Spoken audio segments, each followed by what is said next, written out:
Hey, and welcome to another episode of 365 Thoughts on Confidence. It's day 133, and today we're talking about whether you are born confident or you grow into confidence. So if this is a question you've been asking yourself lately, then let's get started.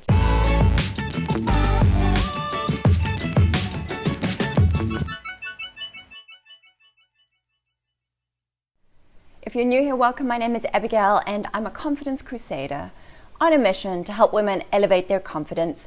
And I do that through these daily videos, through my specialist women's portrait photography, and through my confidence workshops for women and online course. So if you feel like you could do with a daily boost in confidence, then subscribe to the channel. So today is a very interesting topic. It's a question that I've asked myself many times since starting this confidence crusade. So let's take a look at what the thought of the day is. Some aspects of confidence you're born with, others you learn along the way. It was more than a year ago that I wrote this particular thought on confidence, and I never really had anything that I can recall that scientifically backed up this idea. I just had a deep sense, a deep knowing that your level of confidence that you're born with isn't the level of confidence that you're stuck with. And this week, in fact, I've had this exact point confirmed, 100% affirming that this idea that the confidence you're born with is not the confidence you have to stay with. And that has been affirmed by this book, The Confidence Code. And as you can see, I am taking lots and lots of notes. I tell you, I have never studied so much in my life as I have in this journey. But what this book is confirming exactly what I felt to be true is that, yes, we are born with a certain tendency towards confidence. In fact, not only is it the personality that we develop from a baby into a toddler, into a young person, into an adult, but there's actual physiological aspects, like physical things that we are born with that will determine our degree of confidence. For example, and I will have to go back to the book and get all the technical words that they used, but essentially in our brains we have certain receptors. The number and the size, the length of those receptors that we have in our brain will determine whether we are more of an outgoing, confident kind of person, or if we're more anxiety prone, closed off kind of individual. And studies have been done on primates, on what were they, I can't remember the name of the monkeys, but they studied families of monkeys and how they interacted from being young monkeys all the way through into adulthood.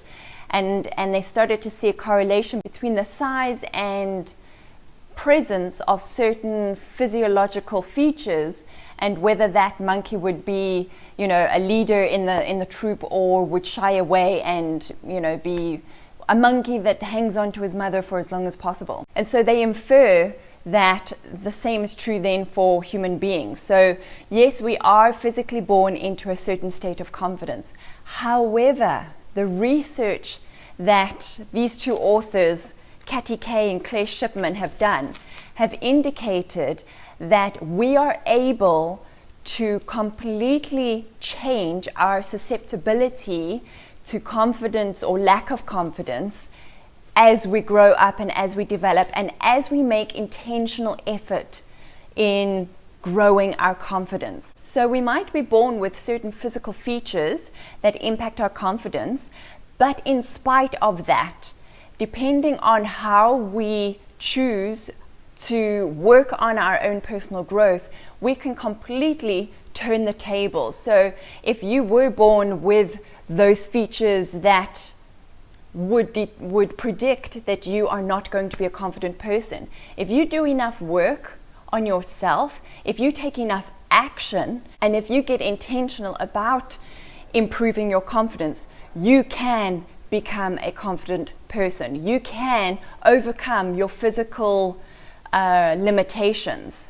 It's a fascinating discussion to kind of dig deeper into, and that nature versus nurture, what you're born with, what kind of upbringing you had, and then ultimately once you start to make changes in your own life, it's fascinating to see what's possible. And it ultimately, the realization for me is that you can become whoever you want to become. If you're prone to anxiety or anything like that, with the right intention and with the right action, you can overcome that. You can rewire parts of your brain. Our brains are ripe for changing, and there's this misconception that once we are adults, we cannot change the way our brains are wired. There's that saying, you can't teach an old dog new tricks.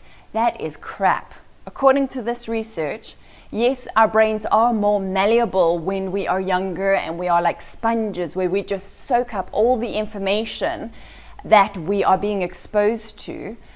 But with intention and with concerted effort, as adults, we can change the neural pathways in our brains. It's called neuroplasticity. Our brains have neuroplasticity, which means that we can change the firing of the neurons, the patterns and the routes, the pathways that those neurons are firing in. If we want to form a new habit, all we're doing is carving out a new pathway, but it takes effort. It's like going to the gym. If you want to work on your abs and get a ripped six-pack, that's going to take effort, and it's that same amount of intentional effort that you do with your brain, with your thought processes, with your actions, with your experiences, with your willingness to take risks, with your willingness to face failure head on, with your willingness to face your fears. That's how you are going to build your confidence muscle. So it is completely, and it is scientifically proven that you are able to change your confidence. Just because you have been running an old tape that I'm shy, I'm insecure, I can't speak in public, I can't speak to an audience, you've been telling yourself that for so many years that you believe that that's true. But the real truth is you can change anything about yourself if you choose to believe that, if you choose to take the action, and if you actually take that action. So I think that's wonderful news. Like, doesn't that excite you? That excites me so much, because you have the opportunity and the potential to become the most confident, most fulfilled version of you, the woman that you were destined to be. And as far as I'm concerned, that's liberating. I really recommend you read this book. I'm going to be going back to all of these notes here because there is just so many. It's so inspiring, so much information that and based in science as well, which is really affirming. It's a code that can be cracked. You have everything you need to be able to crack it. You just have to do the thing.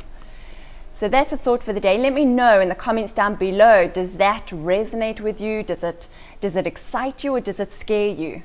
And please give the video a thumbs up, subscribe to the channel, hit the notifications button, and please do share this with a friend of yours who is perhaps not showing up as her most confident self because she thinks that she can't change. She believes that her lack of confidence is she was born that way and she can't do anything about it.